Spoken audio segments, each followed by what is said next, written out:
What would you like to see change in your life?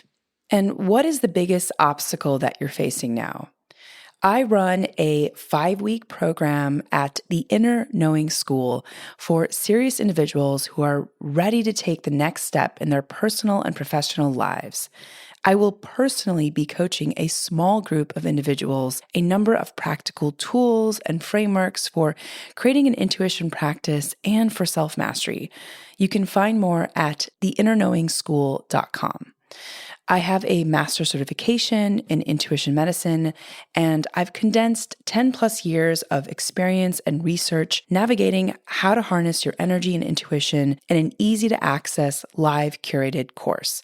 Now, as someone who's helped countless creatives, entrepreneurs, and many who are just plain stuck, open doors of possibility they never thought existed, I've seen this strategy transform people's inner states and external reality. And the best part is that you'll skyrocket your output and unlock your creative genius.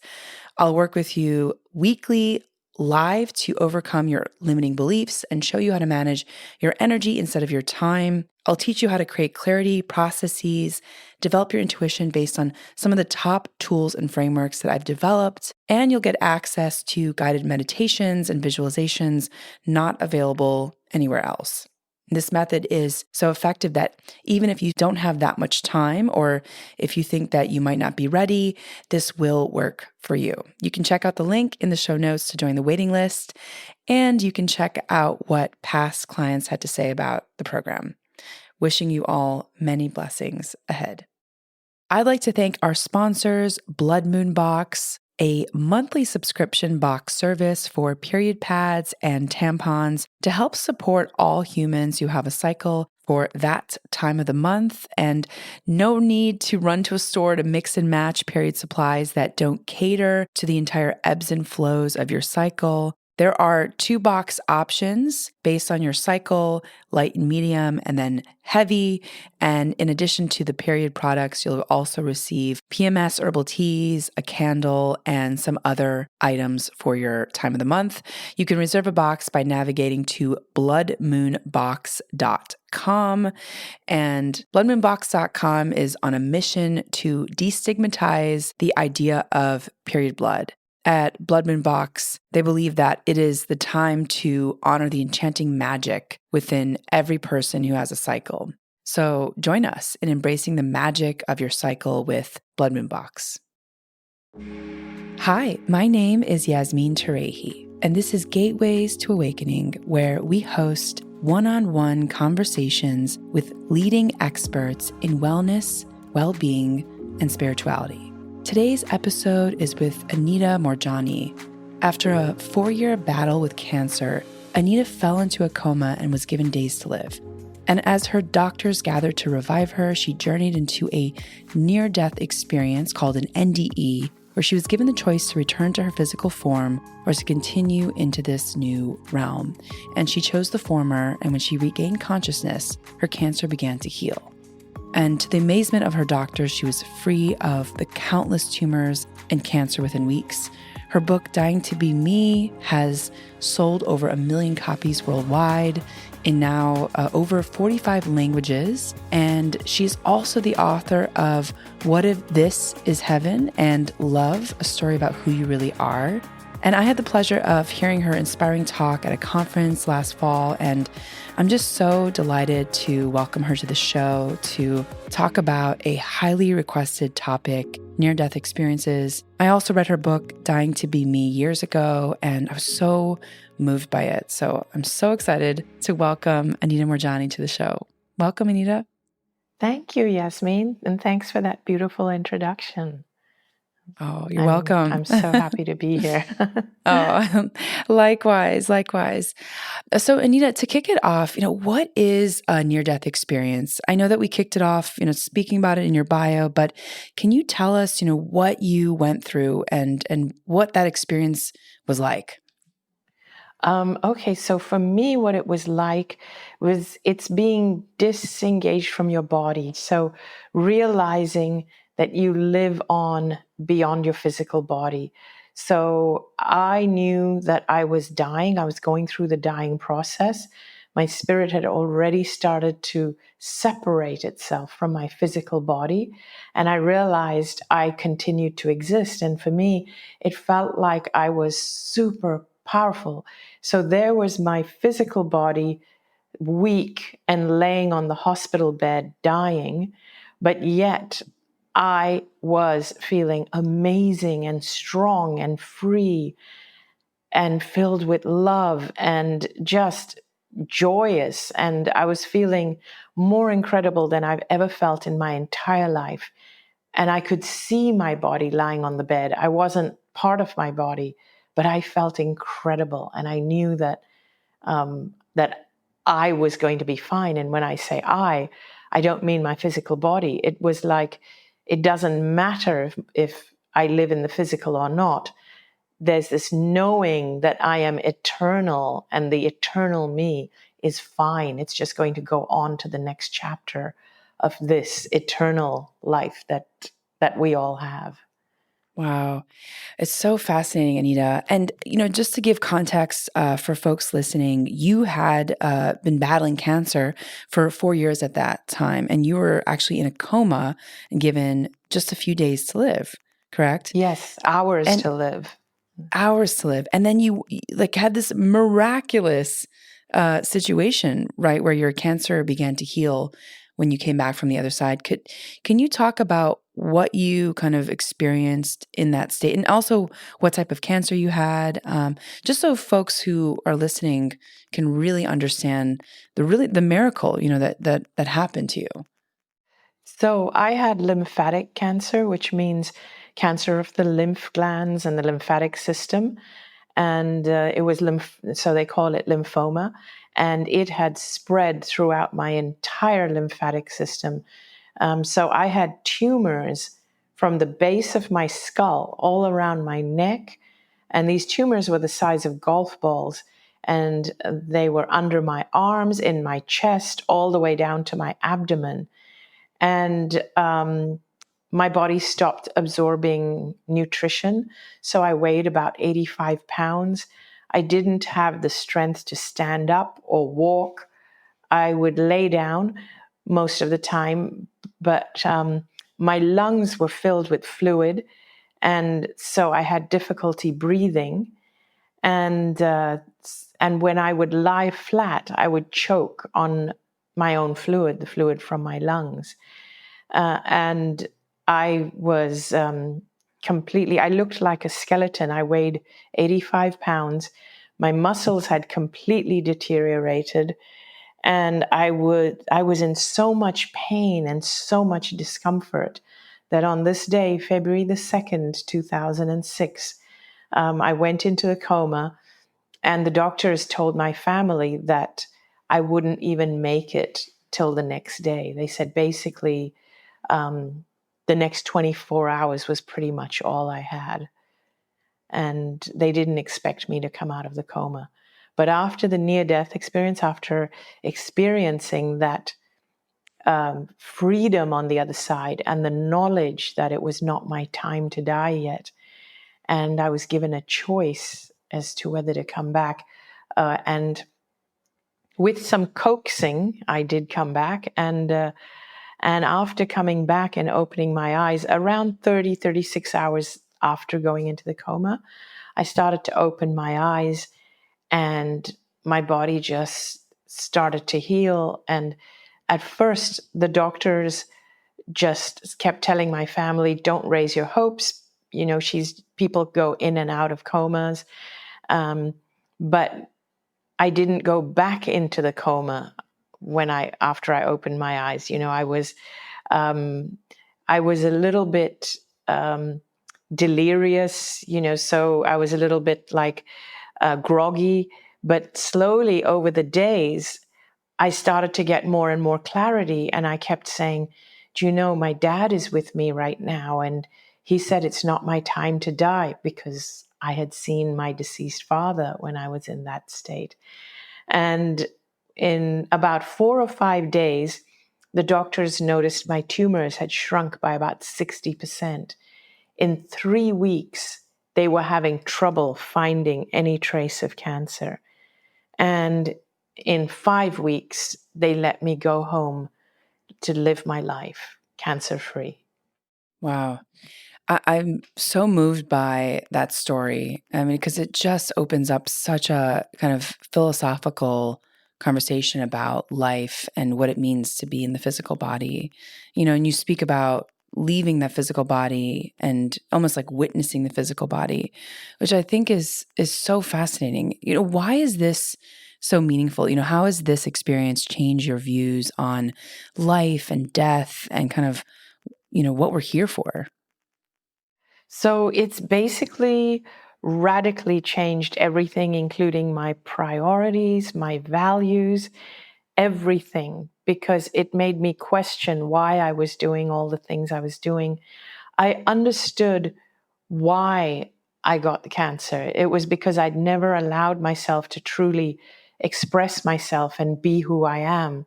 I had grown up as my parents are Indian, they're Hindu, and I had grown up in a culture where I was being groomed for an arranged marriage. However, I lived in Hong Kong, and which is predominantly a Chinese city, but I went to a British school where all my peers, my school friends and my classmates were all British from the UK. So I was exposed to different cultures, and I completely rejected my parents' values and fought against it because I didn't want an arranged marriage. So I struggled a lot growing up, and eventually gave in to an arranged marriage, but then ran away from it just before the wedding, which caused a lot of furor, and it caused me to be ostracized from my community. And I was told that nobody would ever marry me after what I had done. So the culture of my parents was a culture where there's gender disparity, and a woman's worth is measured by how valuable she is to the men around her, and how she serves the men around her. And we were not allowed to make choices and decisions of our own. We were discouraged from working and having independence. Whereas I was someone who wanted to have a job and work and earn my own money and travel around the world and have independence. I didn't want to depend on a man, on any man. And so I clashed with my culture, with my dad, and but always felt like I was not good enough. I always carried that burden of not fitting in and somehow being wrong and being bad. Um, and because I watched all the other Indian people of my age, Indian women of my age, just have arranged marriages and do what they were supposed to do. And it was so unappealing for me. I wasn't ready to settle down. Um, and yet, by the time I was 26, I was considered old. I was considered too old to be married. I was being told things like, you're not a spring chicken anymore. You have to settle now. And you can't have, you can't be choosy, and so on. So basically, that's what I lived with. And I realized when I was on the other side that there is nothing wrong with me. In fact, there was always a spark in me that needed to be expressed. And it was because I had repressed myself all these years that my body developed a disease. It was my body's way of expressing itself or fighting back against the life that I was being forced to live versus the life I wanted to live. And so, how, coming out of this experience, how did this change the rest of your life, from the day to day kind of things that you choose to do or how you spend your time? And I think specifically what really caught my attention was the way you kind of understood energy, coming out of that Yeah. experience. Can you talk to us more about that? Because we've had folks, Dr. Evan Alexander was on the show. We've also had Dr. Jill Bullitt Taylor on the show, spoke about her stroke. And I just remember the conversations around like what it meant to sort of be in this non-physical field, and then what that experience was like coming back into the physical, and how one operated and moved through life after. Great question. So one of the things I felt when I was in that realm was how incredibly light and free and energized I was. And I wanted to stay there, but and I didn't understand why I was being coerced to come back because life was so heavy here. And then I started to understand that I was supposed to bring that state over here for a couple of reasons. One is because that's what we're meant to do. And secondly, it was also because it felt like that was my mission, my purpose was to bring it here, bring that light to this physical because it's needed here, because we seem to really fall into the darkness when we're here in this physical. And I had fallen into that darkness. And to me, the darkness, or what lowers our energy, is fear. So it was always a case of fear of not being good enough, fear of um, disapproval, fear because I'm a woman, and so I was always meeting my dad's disapproval. I was a daughter instead of a son. So it's a fear of always not being good enough. And it's also a feeling of a lack of self-love, self-worth, self-value. It's a lack of all these things, a lack of value, a lack of love for self. And it's all of these things that contribute to our energy just being completely depleted, making ourselves almost invisible to the world. And when I was on that side, I realized that's not how I'm meant to live my life. That's not how anybody is meant to live their life. We are beautiful, bright souls, full of energy, full of light. We can't let this physical world diminish that. We have to hold on to that and remember who we truly are so that we can continue to be the light in this world. And I understood that if I came back and brought what I was learning there, brought those values of knowing that I had to shine my light here, no matter what's going on in this physical world, I have to keep shining my light. And by allowing my light to dim, I was actually contributing to the darkness instead of shining light on this world and everyone in it. So that was one of the biggest lessons I learned. And I realized that we're supposed to bring that light and shine it here. That's why we come here with that intention. But when I came back into the body and I started living, I realized it's a lot harder than we think.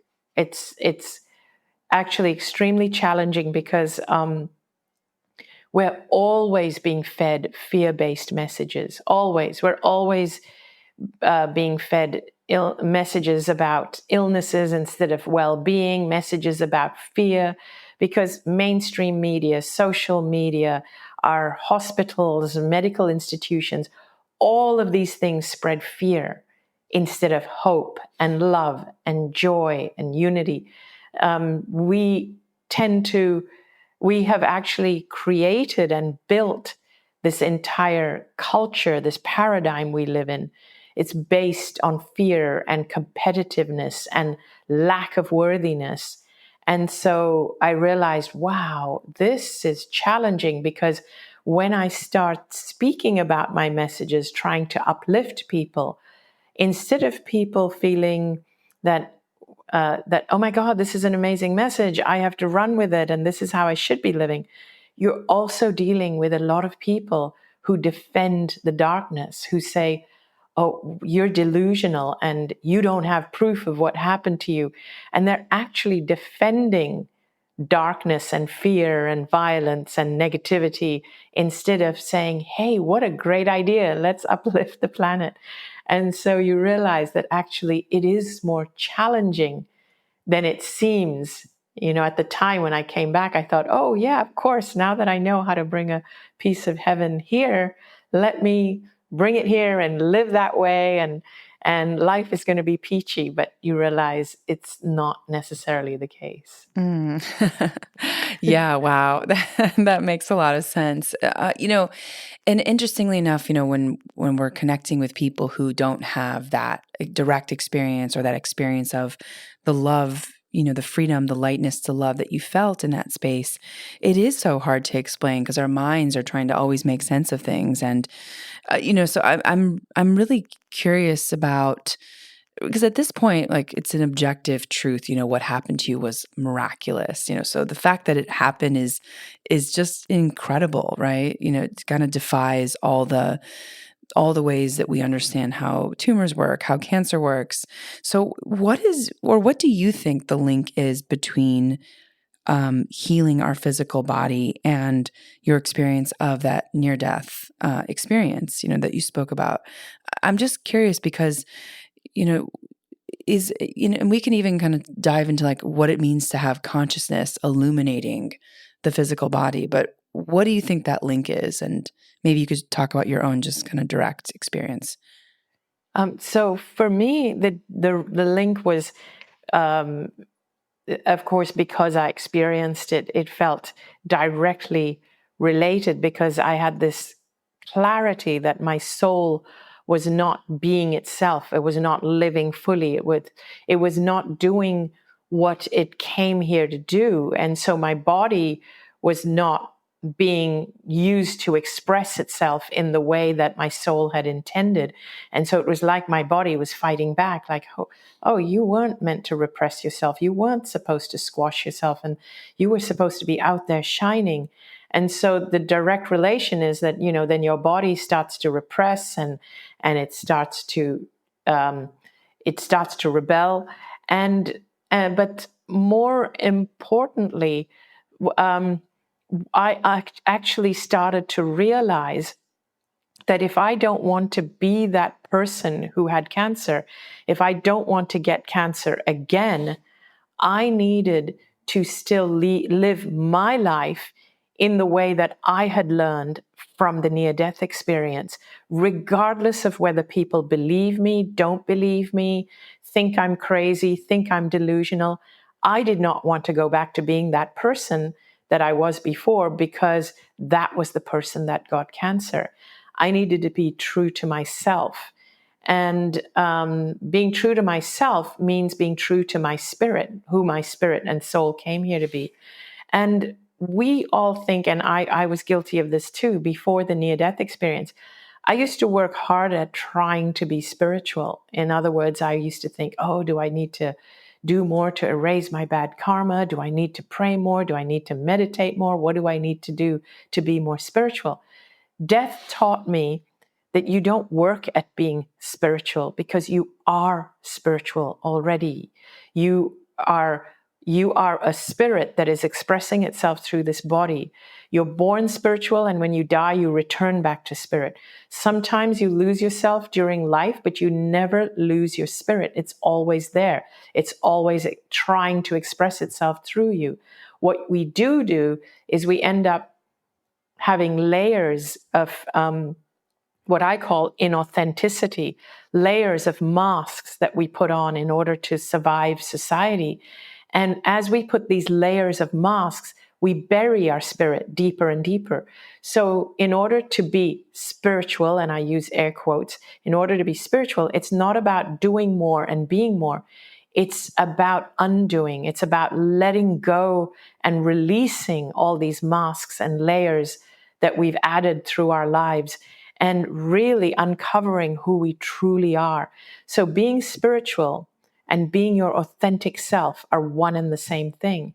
So I realized that I needed to live authentically to myself. And what ended up happening was I realized that I used to move around in a lot of communities and societies just to be able to fit in. And I used to try and win other people's approvals. So I stopped doing that. My husband and I, we moved into a different town in a different neighborhood where people didn't know me, they didn't know us. So I had an opportunity to start afresh. And again, I know for a lot of people, this may not be possible to move, but I'm just sharing how important it was to me and you can make that choice if it's really important to you. Because for me, it was such a huge revelation that I realized that the person I had become was the person who got cancer because of what they had become. So I now realized that I needed to be who my soul intended to be. So I needed to go on a self-discovery to discover who I am and not worry about what anybody said or thought of me. And so there were people who said that I was delusional because of my new beliefs, in how my body healed. And the doctors couldn't explain it. They absolutely had no medical explanation. So they said it was a spontaneous remission and that I was lucky to be alive. But inside me, I understood exactly why I healed. And I knew it could be replicated if people understood it. But I also realized that too many people were unwilling to explore it, research it, or try and understand it because we were so entrenched in the old methods of practicing medicine and in the old methods of understanding disease. So one of the things that I started to do was, for me, well, first of all, my values changed. And I realized that one of my biggest values is my well-being. And in order to have good well-being, you always have to do what it takes to uplift your energy, which means you don't take on a job you hate just to pay the bills, because your energy is your most important resource. It's my number one resource, is to keep my energy uplifted. So the new me doesn't say yes to anything that depletes my energy. That's number one. The second value that really changed for me is time. I realized that time is super valuable for me because once the time is gone, you can't get it back. And so I really, again, it ties in with value. I really measured what was valuable to me and spent my time doing those things.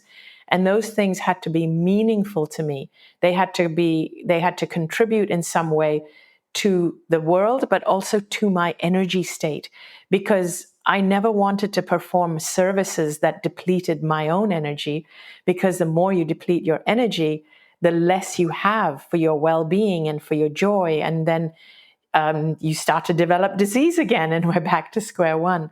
So these are the kinds of changes for me. And people noticed that I was no longer saying yes to a lot of things, that I was doing things differently, that I placed more importance on loving myself and my own well-being and my own joy.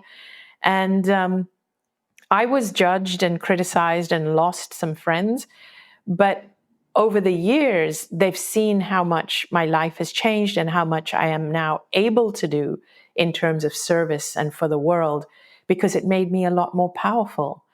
And now I have people coming to me and saying that, oh, wow, I love what you're doing. I want to be able to do what you do. And some of these are the very same people that thought I was delusional when I started by changing my values, because I placed the value of earning money much lower, because most of us, we kill ourselves making money. We kill other people, just out of competition. But for me, my values completely changed.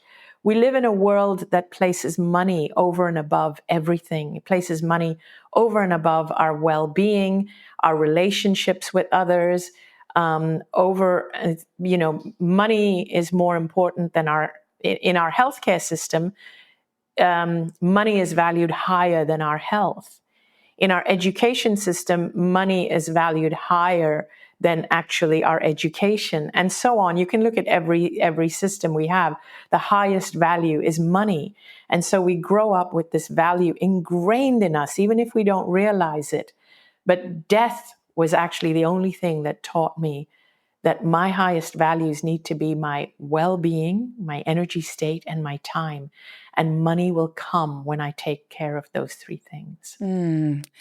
Oh my gosh. I just want to highlight, underscore, exclamation mark, that whole piece, because it is such a profoundly important point, I think, in this game that we're all in right now, in the kind of mainstream consensus reality, which is, this accumulation of wealth, or this desire to prove ourselves, prove our worth, to move up in this hierarchy, when, at this core level, we're really just all spirits having this short-lived Yes. human experience. And we're going to return to that spiritual self when this life is over. And I think it's interesting, because I do think a lot of times people don't remember that they're going to die one day. I'm like, Yes. you can't take everything materialistically with you. This is just an experience. And so I really, really, I just love that. And then you spoke a little bit about not taking things on unless they were energy uplifting, and Yes. certainly not taking anything that was energy depleting. And I also want to underscore that point, because I think oftentimes we sort of assume that there's an exchange happening just based on financial value, but the energetic value of an exchange in something is something that most people don't really grasp or understand, or even think about before taking something on. Like, just the back end energy costs of dealing with difficult people, or taking something on that your mind wants to do, but your heart is not in it, right? Just like the amount of energy that's going to cost you is so much more expensive, like in the long term. 100%, because people have not learned to value their energy state and their time. And those are two different things, because if you say, let's say you really don't want to do something, but somebody strong arms you and they say, look, it's only going to take 30 minutes of your time. Surely you can spare 30 minutes for me. So you kind of go, okay, I'll do it for you. It's just 30 minutes. And I have people say this to me all the time. Like, surely you can do this for me. What people don't always realize or measure up is that it might be 30 minutes of your time, and bad enough, you've given 30 minutes of your time, which you won't get back, which you could have been doing something else that's uplifting. But the second thing that's happened is that your energy level has gone down from doing something that you didn't want to do. So in other words, you haven't just lost 30 minutes of your time. Okay, maybe you're willing to lose that. You've also lost a whole bunch of energy, and you don't know how much. It depends on how much you didn't want to do that thing, whatever it is. And so you've actually lost two things. So you've now got to recuperate that energy, but we don't realize this. And then we jump into the next thing we do, and then we don't realize why at the end of the day, why am I so tired? I didn't do that much. It's because you're not realizing where you're doing things you really don't want to do. And you keep doing them because you think you're being a good Samaritan and you think you're being of service. But over time, that really chips away at your well-being. And that was the person I was when I got cancer. Wow. For those listening, this is like the mic drop moment. So I really, really, I want to really underscore this conversation, because I really feel like this is where most people are in a trap. And I frankly was in that trap for a long time myself. And so I understand, how the construct that we grow up in can sometimes feel like that's all there is, but there's so much more. And if you pay attention to your energy, you'll have a much more exciting life. And so also, for those listening, Anita, can you share any insights on how to cultivate this self-love and acceptance? Because I do feel like this is kind of a theme I've been hearing about over and over again, is this lack of self-worth, lack of self-love, disconnection from self. So how would you kind of coach someone or talk to someone about practices they could do, or ways they could think about deeply connecting to self? Yeah. So there are many, many ways. And one thing they have to realize is that self-love is not selfish. It's not egotistical. It is a necessity. It really is a necessity. It's not a luxury. Your life depends on it. Your survival depends on you loving yourself. And one of the things that I grew up believing is that self-love is selfish and you have to serve other people, but serving yourself is selfish. And so I learned to see other people as God. You look in someone's eyes, try and find God in everybody's eyes. But it was only when I died did I realize that I never learned to find God in my own eyes. And so death taught me that all of us, every single one of us, are an expression of God. That is what our soul is, or our spirit is. It's an expression, it's a piece of God expressing itself through this physical body. And so, as much as we are depleting our energy for other people, doing things we don't want to do, just trying to be of service or reduce karma or whatever it is, whatever our reasons are, we need to realize that we ourselves are an expression of God, and to not love yourself and to deny who you are and to label when you please yourself and when you love yourself and when you do things to uplift yourself, to label that as being selfish or egotistical is labeling the part of God that is expressing itself through you as being selfish and egotistical. You are denying that part of God that is expressing itself through you. You're denying its expression when you do that and when you don't love yourself or allow yourself to be a full expression of who you came here to be. So that's the first thing that people really have to get and realize. You are God in expression, in physical expression. And then we can start to do things by starting to become aware. What actually makes me feel uplifted? What raises my energy? What makes me feel happy? What makes me feel joy? And you can do this no matter what, even if you are unwell and sick and have some chronic illnesses. You will actually notice your health improve if you start to become aware. And what I ask people to do is I give them an exercise and I say, I want you to write down, I want you to have two lists. One is all the things you do on a daily basis that uplift your energy. And on the other column, I want you to write all the things that you do on a daily basis that deplete your energy. And nearly everybody finds that they do more things that deplete their energy than uplift their energy. And I tell them, if this is what you're finding, which 9 times out of 10, that's what they're finding, I say, I want you to consciously now start to increase the list of things that increase your energy. Add to it, whatever it is, whether it means soaking in a bathtub or going and taking some time out to read a book, taking yourself out to the park or for a walk. You have to do that, and you have to start to lower the list, to reduce the list of things that you don't like doing. Find things on that list you don't have to do, because you have to think of yourself as a battery that needs to be charged. And if you are discharging more than you're charging, of course your body is going to develop disease. When our cell phone shows, when the battery icon shows red, we freak out and we go and charge it. But when it's our bodies, we don't. We keep going. And then we kind of go, oh, why is my body sick? Oh my God, I'm a victim of illness. No, you're not. You've been depleting your energy for so long, you stopped noticing.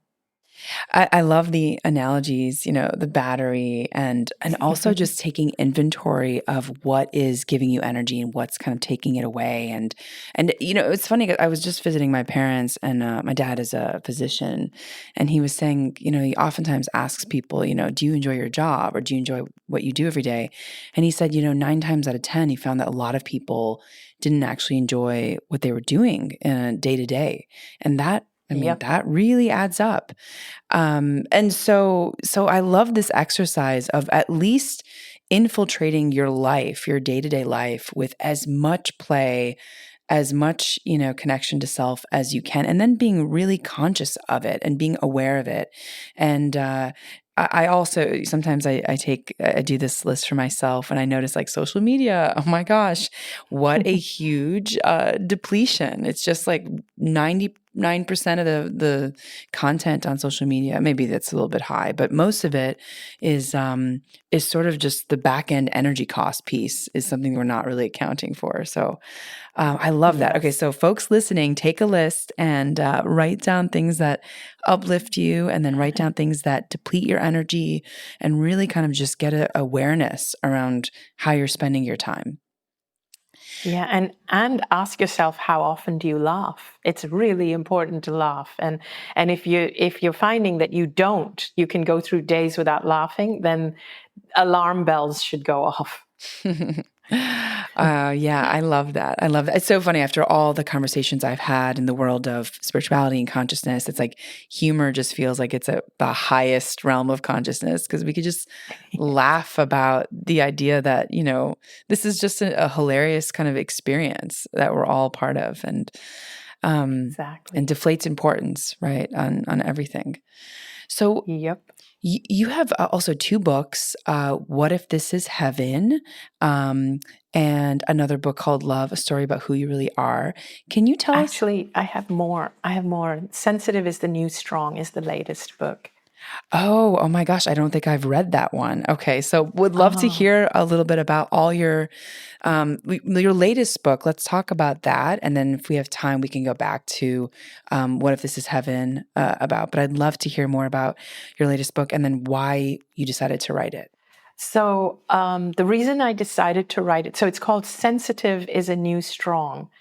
And the subtitle is The Power of Empaths in an Increasingly Harsh World. So the reason I decided to write it was because I wanted to explain or express the struggle that it is to make the world a kinder place, a more collaborative place that values well-being and energy and values collaboration more than it does competition and greed and ruthlessness, because we seem to be a society that admires ruthlessness, competition, greed, because we vote those kinds of people into power. We spend more money on killing people than we do on feeding people. So I realized that it's a huge force that we're up against if we want a kinder world. So I don't like fighting against what I don't want to see, because that depletes my energy. What I do is I go off and create my own world of what I want, and then I let people join me. So I, say to people, I'm not forcing anything on anyone. This is how I live. This works for me, and you can believe me, follow me, join me, or not. That's entirely up to you. So what's been interesting is the number of people that have actually supported me in the things that I say regarding this, I guess the state of our world. Because the way I see it, if we continue the way we have, where we value ruthlessness and greed, and see these as powers and vote this and admire people who have these qualities, and we seem to see these qualities as strengths, and while at the same time we see qualities as empathy, sensitivity, compassion, we see these as weaknesses. And we actually judge people with those qualities, and we don't let them take leadership positions.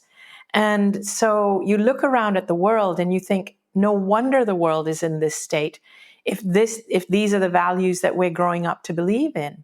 Right, right. No, absolutely, absolutely. It's interesting because I think we have kind of privileged a one type of leader, as opposed to, taking in like different considerations of what does leadership actually mean, right? It's Yeah. inspiring people in a very kind of different way. And I think actually it goes back to some of the feminine and masculine qualities as well. And Yes. I feel like we're moving into this trend where the feminine, leading with the feminine, is actually becoming more and more popular. It's just what I've noticed. Like even in my own business, I noticed that the slower I go, the faster things move. And the more I'm patient and spending time with my own intuition and meditating and getting insights when I'm very present and grounded and compassionate and heart-centric is when I get all the things I want, but I'm not grasping and going after them and using just my linear, logical mind to kind of accumulate something or move in a direction. Now, I think both of these things are important. And I feel like we've just privileged one. We've sort of been moving faster Yes. without like stopping to think about why we're moving in a certain direction, so it's, Exactly. yeah. 100%. And so, and I believe that if we keep going in the direction that we have been going, where we value where we value things like greed and the ruthlessness and so on, basically the masculine traits, we would be driving ourselves to our own extinction.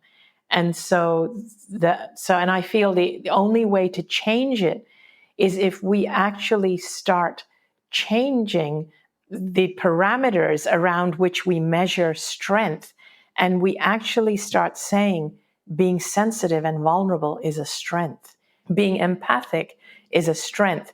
Once we start redefining what strength is, and when people start looking up at those qualities and see them as strengths instead of weaknesses, that's when we'll start to see a shift in our paradigm.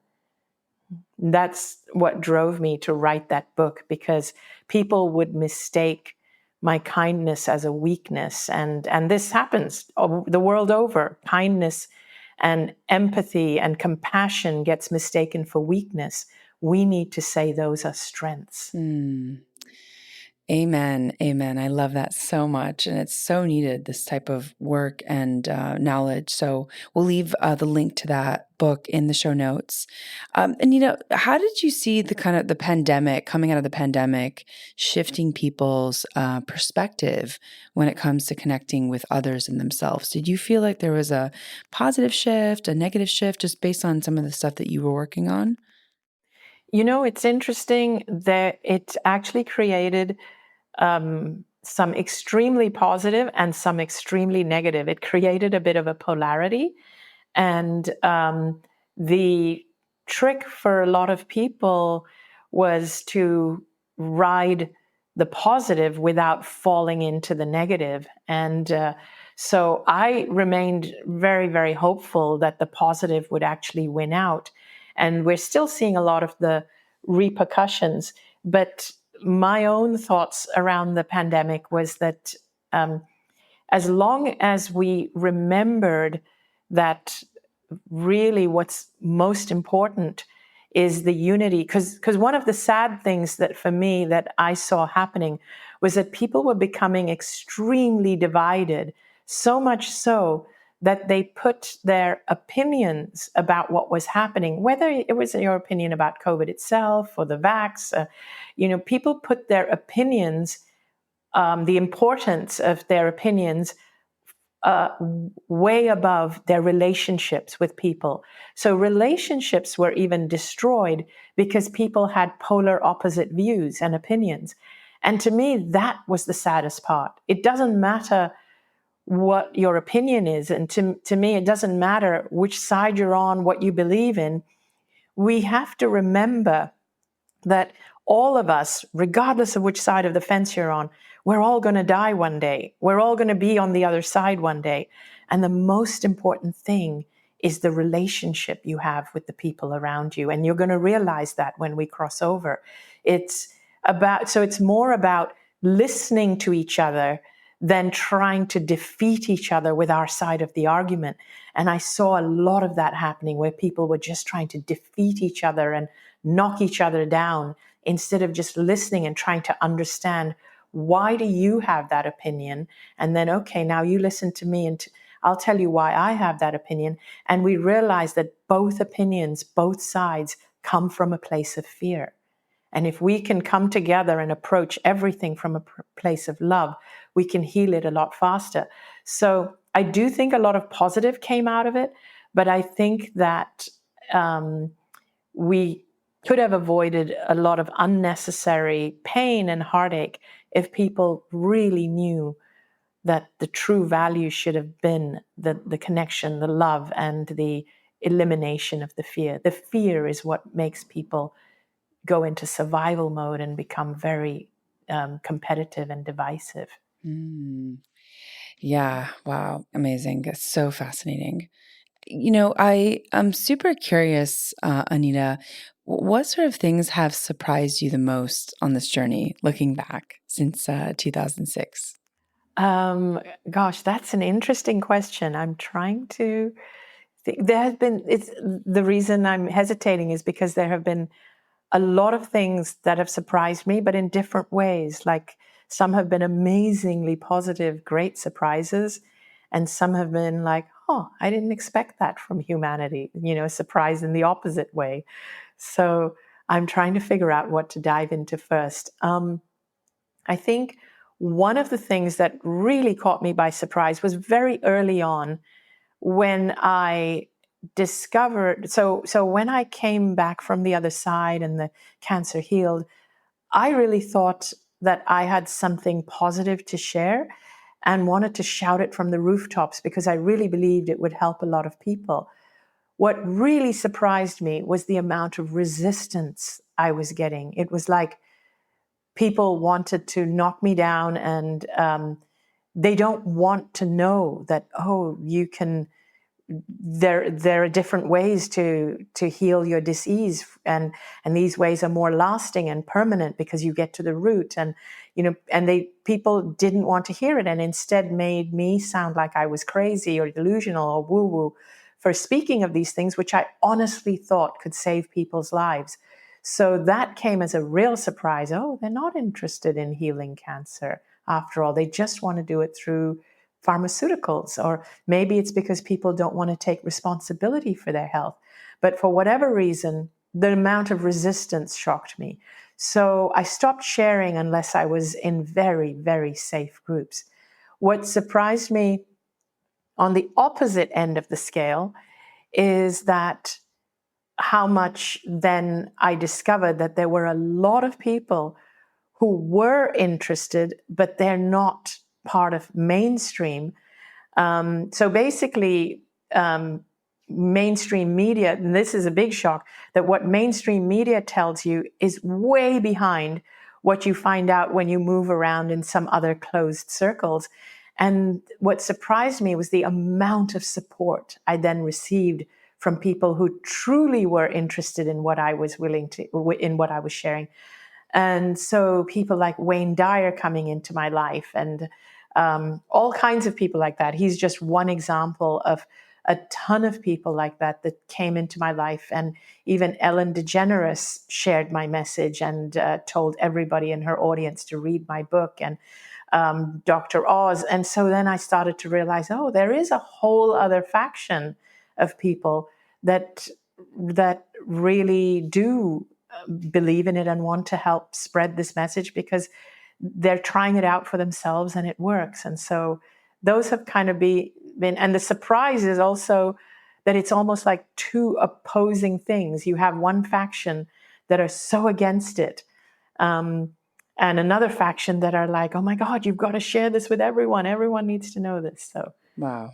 that's Oh. that's what comes to mind as one of the biggest surprises is the contrast. Yes, yeah. It's so interesting because I've experienced a lot of the same when it comes to talking about consciousness and intuition and spirituality. It's like there's some people who like their whole philosophical view in life will like not work if they even entertain, an iota of a Yes. conversation that is like out of their jurisdiction of reality. And so it's just so interesting. I'm like, the inability to just be open-minded to everything, right? Not accepting, you don't have to accept everything, but just being open, I think to me is a very interesting characteristic trait. It's like you don't have to necessarily believe or accept something, but to just allow people to share their opinions and without condemnation or immediate judgment is just Yes. it's a wild characteristic trait. I'm just like, okay, that's cool. Yeah, So Anita, it really is. I feel like I could talk to you forever. You have so much knowledge. And even just in this conversation, I feel such powerful energy, in your voice and your resonance. And so what do you want to tell our listeners about their health and wellness and well-being as we wrap up? What's the main takeaway and call to action for the audience? So the call to action would be for you to actually pay attention to your energy and what uplifts you, and to really have more fun in your life. And it doesn't matter where you are in your health trajectory. Focus on more fun. And if you are dealing with a challenge, a medical challenge, you need to surround yourself with people who can see you as being healed. One of the things I actually say, and it's a shout out I do all the time, attention medical doctors, please do not give people fear-based diagnoses, because you're just setting them back. You've just depleted their energy, the very energy they need for healing. So please do not. So if you have a doctor that is giving you fearful diagnosis that's making you weep, change doctors and go to a doctor or a practitioner or a complementary health caregiver who can actually give you hope. Never take away somebody's hope. Surround yourself around people that will continue to give you hope. The other thing I would want people to know, especially if you're dealing with a health challenge, ask yourself, are you willing to take responsibility for your health and know that it's in your hands to heal and reverse it? Or so the people who find who with whom it's harder for me to impart my message are the ones who are not willing to take responsibility and believe that they are a victim of what's happened to them. It's like, oh, I'm a victim of this happened to me, I need drugs to fix it. So my message doesn't land on that kind of mindset. But if you know you are someone who is open to this and open to taking responsibility for your well-being, people at any stage can actually reverse it if they want to, and if they are willing to really start uplifting themselves and their energy and following their heart and being their authentic selves. And that's basically what I would like to leave people with. And don't forget to have fun and joy and eat chocolate and do the things you love. Amazing, Anita. Thank you so much. And are there any resources that you can point folks to in order to learn more about you, your work, your books? Where can people find you? So my website is anitamoorjani.com. That's ANITAMOORJANI.com. I also have an online membership platform where I do live Zoom videos with the audience, and we have a lot of resources in there. That's called the Anita Moorjani Sanctuary.com. And of course, I have a YouTube channel with a ton of free videos. I have my books, which are all available on Amazon, and I have Instagram, Facebook, and I think I even have a TikTok. Amazing, amazing. And we'll leave those links all in the show notes so that people can find you. But this was so incredible, Anita. I'm just so excited that we get to share this information with our audience. And thank you so much for everything you've done to support people on the planet and to help elevate consciousness. Really, really appreciate you so much. Oh, wow. Thank you for having me on. And it's my pleasure. Oh, and for our audience, thanks for joining and for listening. In this episode, we learned about near-death experiences with Anita Moorjani, and you can tune in to Gateways to Awakening, where we host one-on-one conversations with leading experts in wellness, well-being, and spirituality. Thanks again.